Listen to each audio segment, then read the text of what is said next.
Bonjour ou bonsoir à tous et bienvenue dans ma première vidéo paranormale.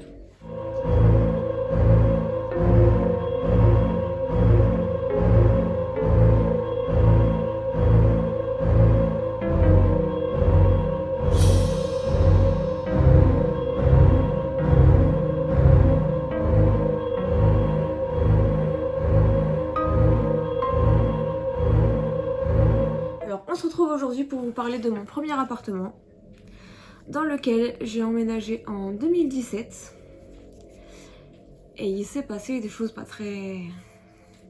Vous verrez bien. Au-dessus je n'ai pas de voisins. En fait c'est une maison coupée en 3 parties, donc en 3 appartements. Sauf que moi en fait c'était un peu une maison plein pied, j'avais personne au-dessus, j'avais juste la partie de maison à côté où il y avait les 2 appartements. Et à côté j'avais juste une petite cour où je pouvais rentrer ma voiture. Donc vraiment pour moi c'était plus une maison qu'un appartement, vous voyez. Je vais vous mettre aussi un plan de l'intérieur de mon appartement pour que vous visualisez un petit peu mieux où est le salon, la cuisine, la chambre, le dressing. Et voilà. Mon emménagement s'est déroulé le 1er décembre 2017. Et il faut savoir que j'avais jamais vécu toute seule avant.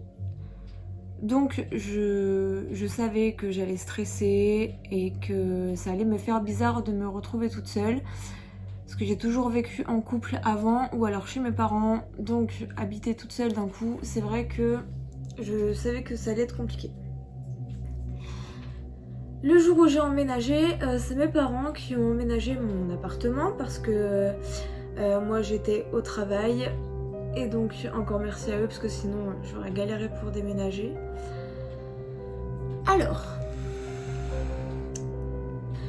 Alors il faut savoir que ma première nuit s'est très bien passée. Tout s'est très bien passé la première nuit. La veille on avait mis un bougeoir en fait sur mon rebord de fenêtre. Donc c'était un bougeoir en bois avec une bougie qu'on avait posée à l'intérieur.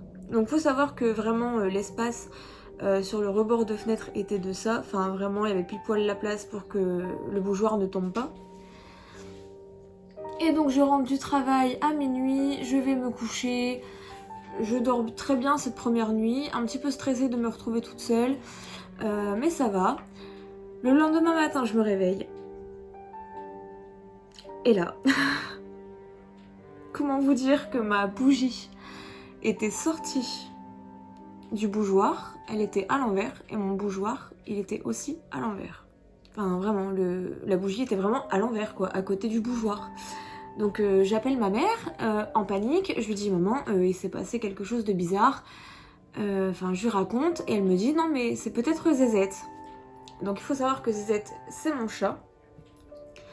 Mais clairement je ne vois pas mon chat comment il aurait pu faire ça. À la rigueur il aurait pu pousser le bougeoir avec sa patte pour que le bougeoir tombe, mais sortir la bougie, la poser à l'envers et retourner le bougeoir, franchement, je pense pas qu'un chat puisse faire ça. Ensuite, pendant que je rangeais quelques petites bricoles qui restaient encore dans les cartons, j'avais comme habitude d'appeler mes amis en FaceTime. Et un jour, j'étais en FaceTime avec une amie à moi et d'un coup, il y a quelque chose qui est tombé. On a entendu quelque chose tomber sur la vidéo et elle était pas loin de chez moi. Et elle m'a vu paniquer parce que j'étais là en train de chercher, j'ai rien vu par terre. Enfin, j'ai pas vu de chute d'un objet ou quoi que ce soit. Donc elle a vu que j'ai commencé à paniquer, elle est venue, elle m'a rejoint. Arrivée sur place, elle a regardé avec moi un petit peu partout et elle a bien vu que rien n'était tombé. Donc on a bien entendu toutes les deux quelque chose tomber, mais on n'a rien vu. Donc encore quelque chose de bizarre, mais bon à ce moment-là je me dis c'est peut-être mes voisins.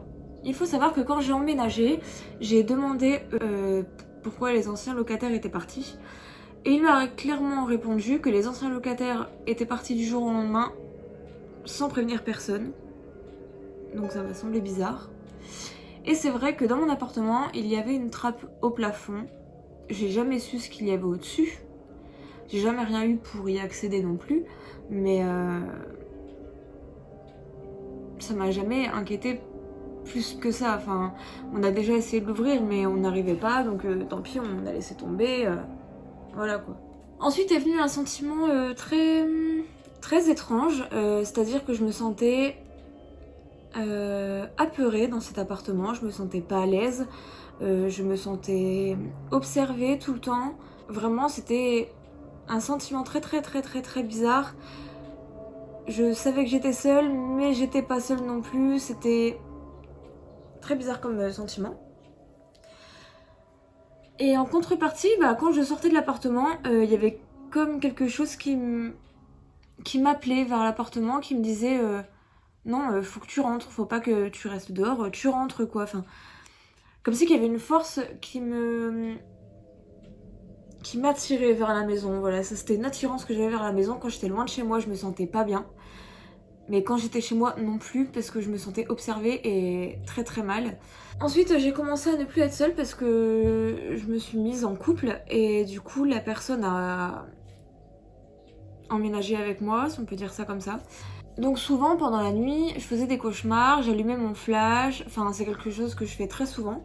Même encore maintenant d'ailleurs, quand je fais des cauchemars j'allume mon flash ou j'allume ma veilleuse là qu'on voit Reine des Neiges et d'ailleurs, un soir,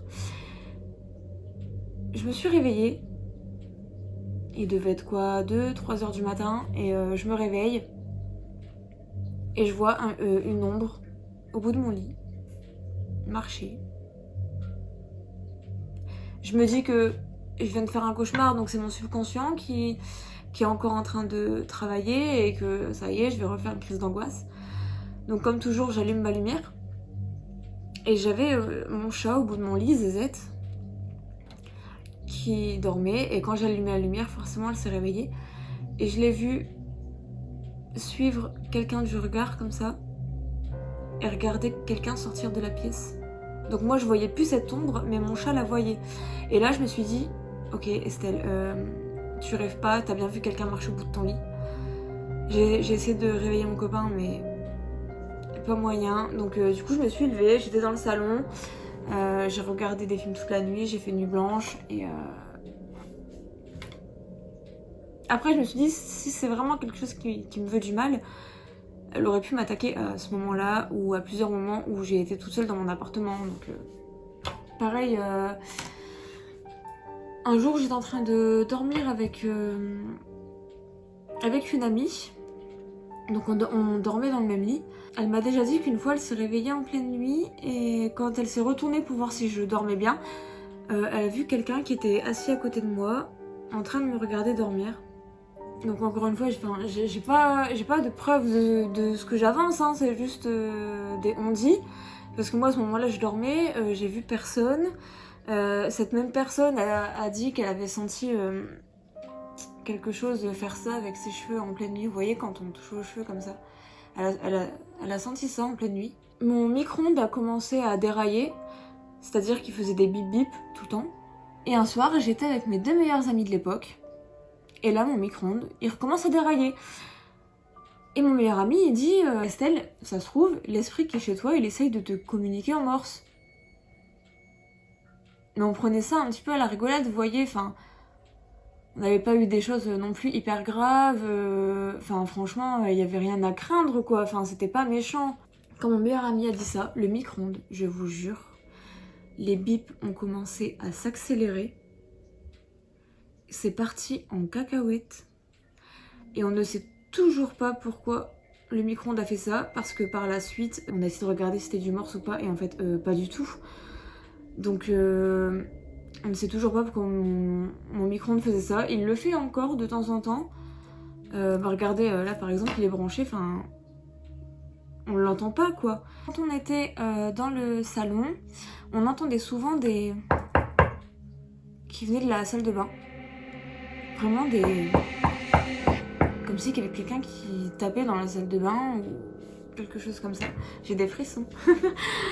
Et ouais, c'était assez impressionnant. Ensuite est venu les bruits à la trappe, des bruits assez bizarres, vous voyez, comme des grincements.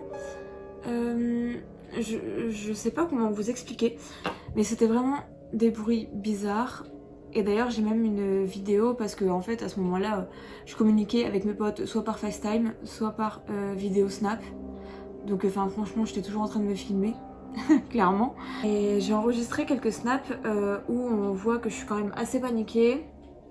Et bah je vous laisse regarder un petit peu. J'ai peur de la Xbox.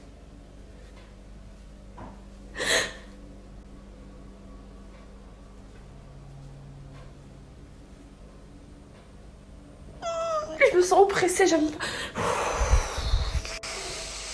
Et genre je sors, donc j'éteins la lumière normale ici. Et genre dans la pièce là, dans ma chambre, c'était noir. Et j'ai vu quelqu'un genre là, au niveau du rideau. Et là le boom là, c'était pas moi hein. Il se passe des trucs bizarres, mais vraiment bizarres dans mon appartement, vraiment.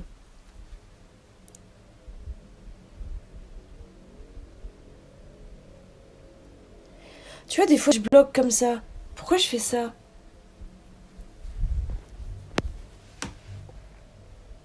Non mais vraiment. Et ensuite j'ai mon chat qui a commencé à avoir des humeurs aussi.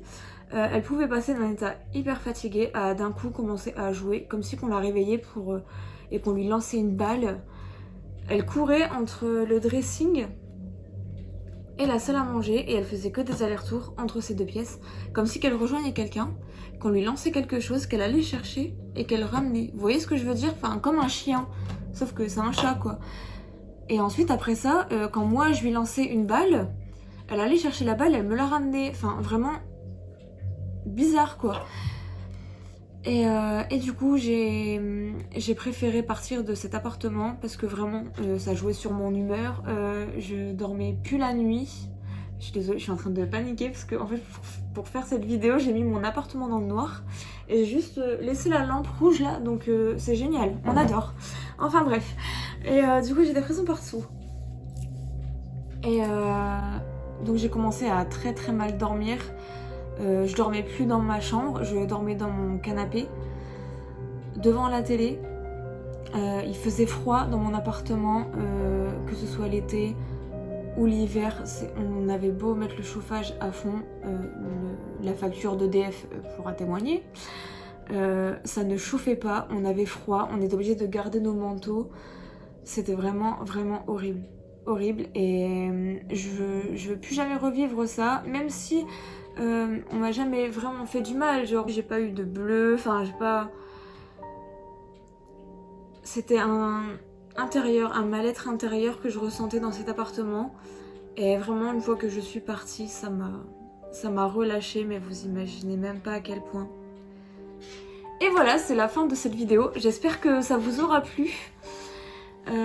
J'ai eu des petits frissons en la racontant, mais c'est pas grave, il fallait que je vous le raconte, vous me l'avez demandé, réclamé, je l'ai fait de bon cœur. Et donc j'espère que cette histoire vous aura plu, lâchez un petit pouce, abonnez-vous, et on se retrouve dans une prochaine vidéo, faites attention à vous.